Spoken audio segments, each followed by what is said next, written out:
told your friend you're not okay? And tell me what's wrong and why you never said you felt that way. বরফ পড়া শুরু করেছে কারণ আমরা সমুদ্রপৃষ্ঠ থেকে 17,482 ফুট উপরে রয়েছি।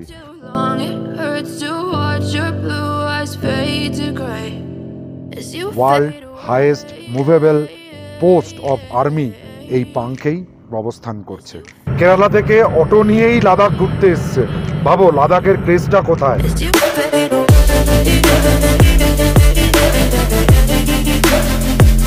জয় ভারত মানে আর্টিকা কিন্তু বড়লা চালাও নিজের 4 চাকাতেই উঠলো, এটা বড় অ্যাচিভমেন্ট। এটা এখানকার রীতি, এটা এখানকার প্রথা। গাটালুপসটাকে দেখে নাও তোমরা, একে বেঁকে অজগরের মতন নামছে এই রাস্তাটা। NH3-কে ধন্যবাদ না জানালেই নয়।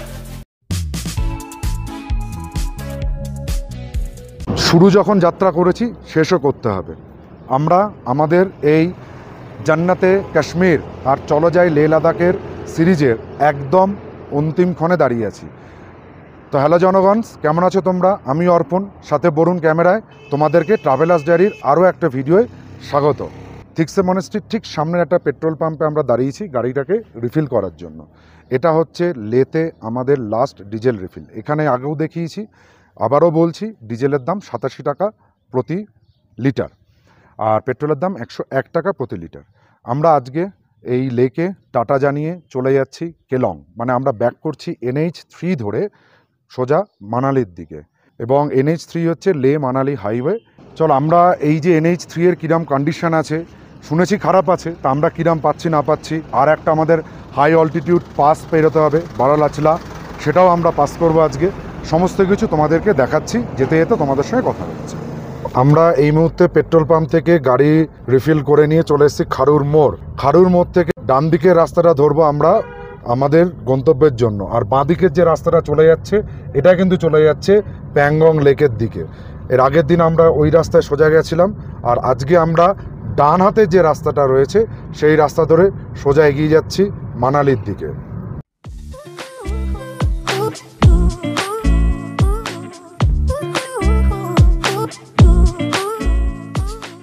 যে জায়গাটা এখন দাঁড়িয়েছে সেটা হচ্ছে উপসির জাংশনে দাঁড়িয়ে আছি। এই যে সামনে তোমরা যে হলুদ পিলারটা দেখতে পাচ্ছ, এই পিলারটার থেকে যদি আমরা ডান দিকে যাই, মানে এই যে রোডটা, এই রোডটা সোজা যাচ্ছে মানালির দিকে। মানালি এখান থেকে 425, চণ্ডীগড় 674, সারচুয়ার 202 কিলোমিটার দূরে, তাংলাংলা পাস যেটা আছে সেইটা হচ্ছে 51 কিলোমিটার দূরে। আর এই যে রাস্তাটা চলে যাচ্ছে, এই রাস্তা ধরলে তোমরা এই জায়গাগুলো হানলে, চুমুথাং, এইসব জায়গায় তোমরা পৌঁছে যাবে। এখনও পর্যন্ত ভালোই রয়েছে NH3-র কন্ডিশন। হ্যাঁ, এই উপসিতেই তোমরা ব্রেকফাস্ট বা যাবতীয় যা কিছু করে নেবে, কারণ এরপরে কিন্তু জনবসতি পেতে অনেকটা দেরি হবে। ব্রেকফাস্ট কমপ্লিট করার পর আমরা উপসি হয়ে এগিয়ে চললাম তাংলাংলা পাসের উদ্দেশ্যে।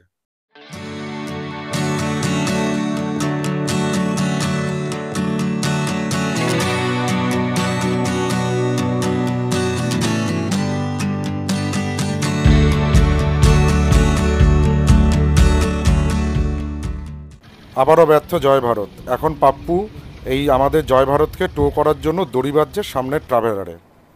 উত্তরাখণ্ডের একটা যে ট্রাভেলার গাড়ি রয়েছে, ফোর্স ট্রাভেলার, তার পেছনে কিন্তু আমরা দড়ি দিয়ে গাড়িটাকে টো করে এগিয়ে চললাম তাংলাংলার টপের উদ্দেশ্যে।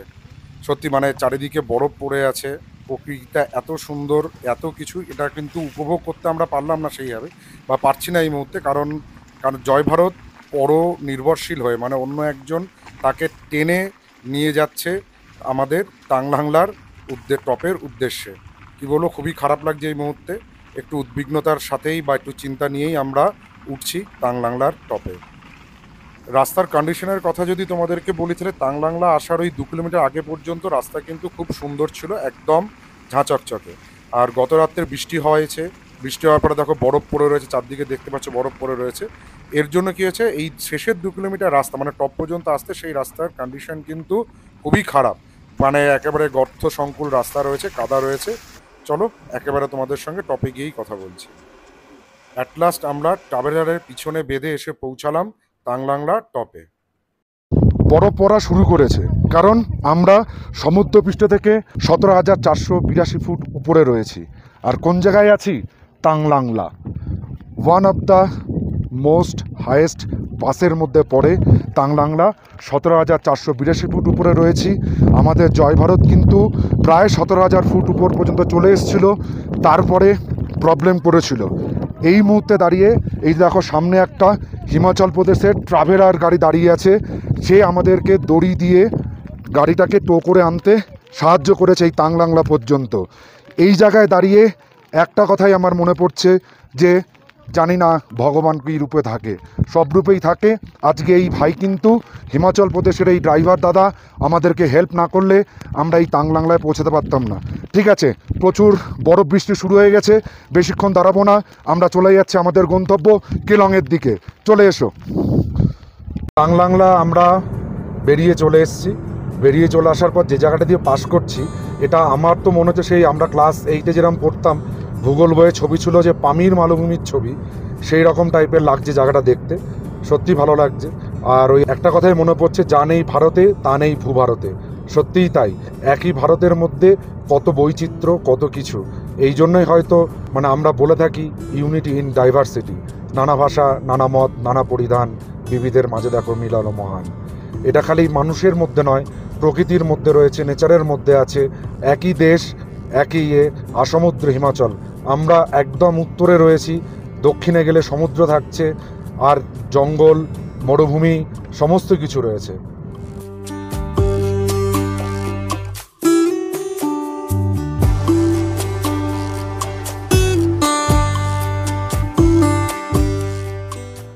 লোকের কাছে লাদাখ কতটা ক্রেজ। এই যে অটোটা পাস করলো না, এটা হচ্ছে কেরালার অটো। কেরালা থেকে অটো নিয়েই লাদাখ ঘুরতে এসছে। ভাবো লাদাখের ক্রেজটা কোথায়, কেন লোকে লাদাখে বারবার আসতে চায়, কেন লাদাখে লোকে যা আছে, কারোর সাইকেল থাকলে সাইকেল, কারোর বাইক থাকলে বাইক, কারোর অটো থাকলে অটো, কারোর 4 চাকা থাকলে 4 চাকা, সবাই সব কিছুতে আসতে চায়। তবে এই দেখে মনে হচ্ছে অদূর ভবিষ্যতে পশ্চিমবঙ্গের কোনো না কোনো টোটোওয়ালা টোটো নিয়েও আসবে। কারণ কলকাতা থেকে একজন কিন্তু ভদ্রলোক রিক্সায় লাদাখে এসেছিলেন এবং রিক্সাতেই তার ক্যাম্পিং সেট আপ তৈরি করা। আমি অপেক্ষায় থাকলাম কোনো দিন কোনো না কোনো টোটো ভাইরা টোটো নিয়ে লাদাখে আসবে, তার ব্লগ দেখার জন্য ওয়েট করলাম।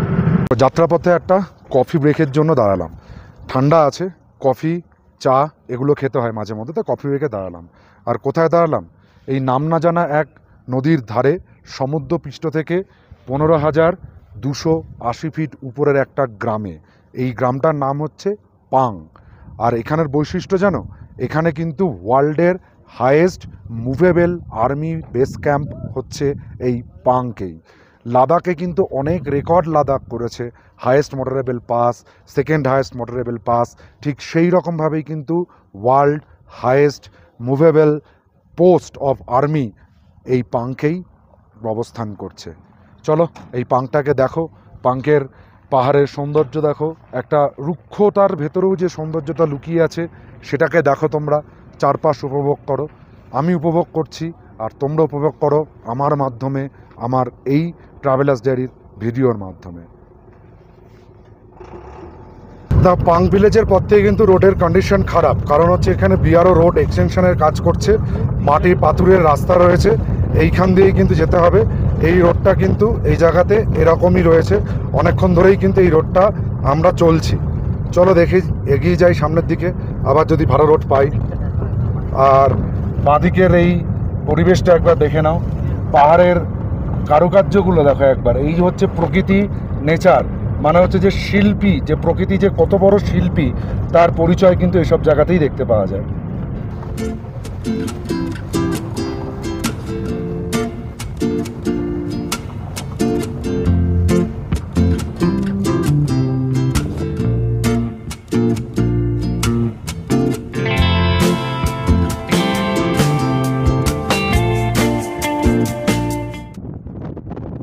এই মুহূর্তে আমরা গাটালুপ পেরোচ্ছি।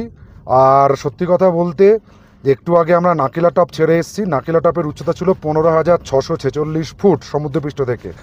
আর যদি একটা প্রকৃতির বিভিন্ন রূপ দেখতে চাও তাহলে কিন্তু যখন তোমরা লাদাখে আসতে চাইবে তাহলে আমি প্রেফার করব লে মানালি হাইরোডটা অবশ্যই তোমরা নেবে। এটা নিয়ে পুরো সার্কিটটা, এটা দিয়ে নাবো, ও যদি উঠতে চাও উঠতেও পারো, তবে নেমে যাওয়াটা বেশি সহজ বলে আমার মনে হয়। দেখো পাহাড়গুলো, এক একটা পাহাড় এক এক রকম কথা বলছে, এক এক রকমের ডিজাইন। প্রকৃতিকে কিন্তু মানুষ কোনোদিন জয় করতে পারবে না, কারণ আমরা যতটাই বুক ফুলিয়ে বলি না কেন প্রকৃতিকে আমরা জয় করেছি, আমরা পারবো না কোনো দিনই করতে। প্রকৃতির যে শিল্প, যা কাজ এখানে দেখা যাচ্ছে, এখানে যেন সৃষ্টির মধ্যে স্রষ্টা মিলেমিশে সৃজাতে পরিণত হয়েছে। এটাই হচ্ছে প্রকৃতি, এটাই হচ্ছে নেচার। আর গাটালুপটাকে উপভোগ করো, গাটালুপের বিভিন্ন পাহাড়ের ডিজাইনগুলো দেখো। তবে লে ম্যানালি হাই রোডে কিন্তু লরির চাপ প্রচুর আছে। এখানে কিন্তু জায়গায় জায়গায় তোমাদেরকে দাঁড়াতে হবে, আপ ডাউনে লরি মানে সাইড দিতে হবে, কারণ রাস্তা প্রচণ্ড সংকীর্ণ। যে জায়গাগুলো একটু চওড়া সেই জায়গাগুলোতে একটু একটু দাঁড়িয়ে ওপরে উঠছে যে গাড়ি সেইগুলোকে পাস করাতে হবে। দেখো যেরকম আমাদের একটু আগে আমরা দাঁড়িয়েছিলাম, আবার এইখানে আমাদের একটু দাঁড়াতে হচ্ছে, কারণ এখানে আবার লরি ওপরে উঠছে। দেখো গাটালুপসটাকে দেখে নাও তোমরা, এখান থেকে দেখো কিভাবে এঁকে বেঁকে অজগরের মতন নামছে এই রাস্তাটা। দেখো এই জায়গায় এত প্লাস্টিকের বোতল, এত কিছু রয়েছে, দেখে মনে হচ্ছে প্রকৃতিকে আমরা নোংরা করেছি। নোংরা নয়, গাটালুপসের একটা ঘটনা আছে। ঘটনাটা হলো এখানে কিন্তু একটা লরি খারাপ হয়ে গেছিলো, তখন তার ড্রাইভার খালাসিকে এই জায়গায় দাঁড় করিয়ে রেখে নিচে গেছিলো সারচুতে সাহায্য চাইতে, কিন্তু এর মধ্যে এত ঘন তুষারপাত হয় সেই ড্রাইভার 15 দিনে ফিরতে পারেনি। জল তৃষ্ণা খাওয়ায় সেই খালাসি কিন্তু এখানে দেহত্যাগ করে। 15 দিন পরে এসে দেখে যে ড্রাইভার তার খালাসি মারা গেছে। তার স্মৃতির উদ্দেশ্যে যারা এই গাটালুপ দিয়ে পাস করে তারা কিন্তু জল বিস্কুট দিয়ে যায়। আমি তাদের মানে এখানকার স্থানীয় লোকদের কোনো বিশ্বাসে আঘাত হানছি না, বা তাদের মান্যতাটাকে মেনে নিয়ে আমি জল বিস্কুট নিয়েই এসেছিলাম কল্যাণী থেকে, সেটা আমি তার উদ্দেশ্যে এখানে দিয়ে যাচ্ছি। এটা এখানকার রীতি, এটা এখানকার প্রথা। সেই হেল্পার, লরির হেল্পারের আত্মার প্রতি সম্পূর্ণ শ্রদ্ধা জানিয়ে আমি তাকে 1 বোতল জল আর বিস্কুট অর্পণ করে এগিয়ে চললাম আমাদের ডেস্টিনেশনের দিকে। 21টা লুপ টোটাল আছে, সেই 21টা লুপ পেরিয়ে আমরা এখন সারচুর দিকে এগোচ্ছি। সারচু এখান থেকে আর 27 কিলোমিটার। দেখো গাটালুপসটা পার করে আসার পরে একটা ব্রিজ পড়বে, ব্রিজটার নাম কিন্তু খুব অদ্ভুত, হুইস্কি ব্রিজ। সেই হুইস্কি ব্রিজটা ক্রস করে আসার পরে রাস্তা কিন্তু খুবই ভালো শুরু হয়েছে, মানে খুবই ভালো এখনও বলতে পারছি না, রাস্তা এই মুহূর্তে খুবই ভালো আছে। আমরা প্রায় 100 কিলোমিটার খারাপ রাস্তায় এসেছি, মানে যেখানে আমরা দাঁড়ালাম পাঙ্কের পর থেকে এই গাটালুপস পর্যন্ত রাস্তার অবস্থা খুবই খুবই খারাপ। মানে কাজ চলছে এক্সপেনশনের, তার মধ্যে বড় বড় গর্ত, এত সরু সংকীর্ণ রাস্তা, ওভারটেকিংয়ের জন্য প্রচুর সময় যাচ্ছে। Really what a beautiful place. দেখে নাও রাস্তা, স্নো ক্যাপ মাউন্টেন, চারিদিকের ভিউটা দেখো, বিস্তীর্ণ তৃণভূমি, সমস্ত কিছু মিলিয়ে মিশে একাকার হয়ে গেছে।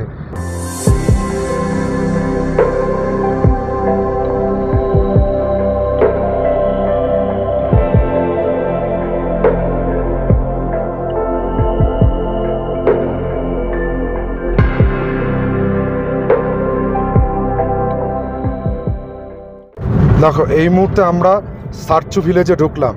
এই সারচু ভিলেজে যারা নাকি মানে মানালি থেকে লে আসবে তারা কিন্তু এই সারচু ভিলেজটাতে রেস্ট নিতে পারো। সেক্ষেত্রে এই যে ডান দিক বাঁ দিকে যে টেন্টগুলো আছে, এই টেন্টগুলোতে তোমাদেরকে রাত্রে থাকতে হবে, থেকে অ্যাক্লিমেটাইজেশন করার পর সামনের দিকে মানে লের দিকে প্রসিড করতে হবে।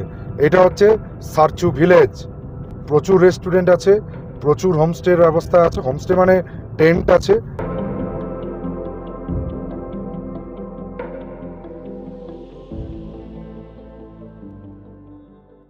Bye bye Ladakh, bye bye Jammu Kashmir. দুটো ইউনিয়ন টেরিটরি আমরা উত্তরে ক্রস করে এখন ঢুকলাম হিমাচল প্রদেশে। লাহুল স্পিটি পুলিশ এখানে চেকপোস্টে আমাদের এন্ট্রি করলো, এন্ট্রি করে নিয়ে ওয়েলকাম জানালো হিমাচল প্রদেশে। আমরা বড়লাচালা ক্রস করলাম। আমাদের জয় ভারত মানে আর্টিকা কিন্তু বড়লাচালাও নিজের 4 চাকাতেই উঠলো, এটা বড় অ্যাচিভমেন্ট। এইবার আমরা এগিয়ে যাচ্ছি আমাদের গন্তব্য কেলংয়ের টাংখাং হোমস্টের দিকে। চলো, মানে এটা নিয়ে খুব দুশ্চিন্তায় ছিলাম, কারণ আমাদের সঙ্গে দুটো এএমএস পেশেন্ট ছিল, একটা হচ্ছে আমাদের জয় ভারত আর একটা হচ্ছে আমাদের বাপন। দুজনাই কিন্তু খুব ভালো সার্ভিস দিয়েছে, দুজনাই খুব ভালোভাবে এসছে, এটা নিয়ে আর কোনো চিন্তা নেই। আর যার কথা না বললেই নয় সেটা হচ্ছে এই আমাদের অভিষেক, মানে হচ্ছে পাপ্পু ভাই। খুব বুদ্ধিমত্তার সাহায্যে তার সমস্ত ড্রাইভিং স্কিল দিয়ে আমাদেরকে কিন্তু আজকের এই 3টে পাস সে পাস করিয়েছে। অনবদ্যতার ড্রাইভিং স্কিল। দেখো, বড়ালাচালাটাকে ক্রস করে আসার পরে আমরা একটা লেক দেখতে পেলাম। এই লেকটার নাম কিন্তু হচ্ছে সুরাজতাল। অদ্ভুত সুন্দর এই লেক, মানে বেশ ভালো লাগছে। ছোট্টর মধ্যে হলেও খুব সুন্দর এই লেকটা দেখতে। গ্রিনিশ একটা কালার রয়েছে, বেশ ভালো। যেরকম বলেছিলাম না যে NH3-তে বেশ কিছু ওয়াটার ক্রসিং থাকে, অনেকগুলো আছে। এই দেখো, এইরকমই একটা ওয়াটার ক্রসিং আমাদের এর আগেও আমরা পাস করেছি, সেগুলোতে ছিল। এই দেখো, এই একটা ওয়াটার ক্রসিং আমরা কিন্তু পাস করলাম লে মানালি হাইওয়ে দিয়ে। বলতে না বলতেই আরও একটা ওয়াটার ক্রসিং, মানে এর আগেরটা যেটা করে আসলাম এটাও একটা ওয়াটার ক্রসিং, বাট এটা কিন্তু রাস্তার ওপর দিয়ে যাচ্ছে না, তলা থেকে কিন্তু পাইপ লাইন করে পাঠিয়ে দেওয়া হয়েছে। অতএব একটা ওয়াটার ক্রসিং হলো বাঁচলাম। আর গাড়ির যা অবস্থা হয়েছে সেটা আমি হোটেলে গিয়েই দেখাচ্ছি, বাইরের কি পরিস্থিতি হয়ে আছে গাড়িতে। দেখো, এই যে সামনে যে মোড়টা আসছে না, এই মোড়টা থেকে একটা গুরুত্বপূর্ণ জায়গার ভাগ হচ্ছে, দুটো জায়গা। আমরা যেহেতু কেলং যাব সেই জন্য আমরা বাঁ দিকে যাচ্ছি, আর যারা দরচা ভ্যালি যেতে চাইছো তারা সোজা রাস্তাটা ধরবে। আমাদের হোটেল যেহেতু কেলংয়ে, সেই জন্য আমরা কেলংয়ের দিকে টার্ন নিয়ে নিলাম। আমরা এই মুহূর্তে যে জায়গাটা দিয়ে পাস করছি সেটা হচ্ছে কিন্তু লে মানালি হাইওয়ের সবথেকে লংগেস্ট রিভার ব্রিজ। এটা হচ্ছে দরচা ব্রিজ। এই ব্রিজটা লে মানালি হাইওয়ে মানে হচ্ছে NH3 এর উপরে সবথেকে বড় ব্রিজ। আর এই ব্রিজের লেন্থ যদি বলা হয়, ব্রিজের লেন্থ কিন্তু হচ্ছে 400 মিটার। বহুদিন পরে কিন্তু রুক্ষ পাহাড়ের পর সজীব পাহাড় দেখতে বেশ ভালো লাগছে। অন্য একটা অনুভূতি আসছে, সবুজ সবুজ আর সবুজ। আর এখান থেকে আমরা যেখানে আছি সেখান থেকে জিসপা আর 2 কিলোমিটার দূরে। আমরা জিসপাটা ক্রস করে কেলংয়ে যাব। কেলংয়ে আমরা আজকে নাইট স্টে নেব। তোমরা যদি চাও তাহলে সেক্ষেত্রে তোমরা জিসপাতেও স্টে করতে পারো। আর যদি ভাবো জিসপা বা কেলংয়ের এত দূর আসবে না, সেক্ষেত্রে তোমরা ওই সারচুতে টেন্টেও তোমরা স্টে করতে পারো। যেটা তোমাদের সুবিধা হবে তোমরা সে মতনভাবে স্টে করে নেবে। এই বাঁ দিক দিয়ে কিন্তু ভাগ রিভারটা বয়ে চলেছে। না, সত্যি সত্যি বলতে গেলে অনেক দিন পর এই সবুজের সমাহার দেখে বেশ ভালো লাগলো। লাস্ট আমরা মনে হয় সবুজ যেটা দেখেছিলাম পুরো যেটা, সেটা হচ্ছে গুরেজ ভ্যালিতে, তারপরে লেতে কিছু দেখেছিলাম, আর প্যাংগং ট্যাংগং সব জায়গাতেই কিন্তু বেশিরভাগটাই ছিল একটা শুষ্ক রুক্ষ পাহাড়। এইটা হচ্ছে কিন্তু জিসপা টাউন। এই মুহূর্তে আমরা জিসপা টাউনের মধ্যে দিয়ে পাস করছি। দেখো, ডান দিক বাঁ দিকে প্রচুর হোটেলের অপশান আছে। তোমরা এখানে টেন্ট হোক, হোটেল হোক, যে কোনো জায়গাতে কিন্তু তোমরা তোমাদের পছন্দ মতন হোটেল বা টেন্ট দেখে নাইট স্টে করতে পারো। যা হোটেলের পরিসংখ্যান দেখছি তাতে তোমরা এখানে এসে কথা বলে রুম দেখে পছন্দ করতে পারো। একটা পছন্দ না হলে আরও একটা হোটেল কিন্তু রয়েছে। পরপর দেখো প্রচুর প্রচুর হোটেল যাচ্ছে, মানে একবারে কোটি কোটি হোমস্টে এখানে রয়েছে। লাদাখ বেড়াতে এসছি, অফরোডিং হবে, ওয়াটার ক্রসিং হবে, আর গাড়ি পুরো বিউটি ফেসের মতন থাকবে সেটা তো হতে পারে না। কালকে তোমাদের বলেছিলাম যে গাড়ির কন্ডিশনটা দেখাবো। দেখো, কালকে ঢুকতে ঢুকতে আমাদের এখানে প্রায় 7টা 7:30 বেজে গেছিলো, আলো পড়ে গেছিলো বলে তোমাদের দেখাতে পারিনি। এখন দেখে নাও লাদাখের স্মৃতি বহন করা আমাদের জয় ভারত বা অ্যাট্রিগার কন্ডিশন। পুরো দেখে মনে হচ্ছে গাড়ি নিয়ে আমরা কি বলবো, মানে নাঙল চষতে গেছিলাম সেরকম কন্ডিশন। গাড়ির এই সুশ্রী হতশ্রী কন্ডিশনটার জন্য লে মানালি হাই রোড বা NH3-কে ধন্যবাদ না জানালেই নয়। এই কাদা, এই সমস্ত কিছু কিন্তু স্মৃতি বহন করছে লাদাখের অফরোডিং বা ওয়াটার ক্রসিং এ। গতকাল সন্ধ্যা 7:30-টার সময় আমরা এসে পৌঁছেছিলাম কেলংয়ে, আর আমরা নাইট স্টে করেছিলাম। দেখো, পেছনে দেখতে পাচ্ছ এই ডংখাং গেস্ট হাউসে। এই ডংখাং গেস্ট হাউসেরও রুম ট্যুর আমরা নেব। আর এই ভিডিওটা আমরা এখানেই শেষ করছি। ভিডিওটি ভালো লাগলে আমাদের চ্যানেল ট্রাভেলার্স ডায়েরিকে সাবস্ক্রাইব করো, পাশে থাকা বেল আইকনটিকে প্রেস করো, সবার আগে নোটিফিকেশন পাওয়ার জন্য লাইক করো, শেয়ার করো, কমেন্ট করো। টাটা।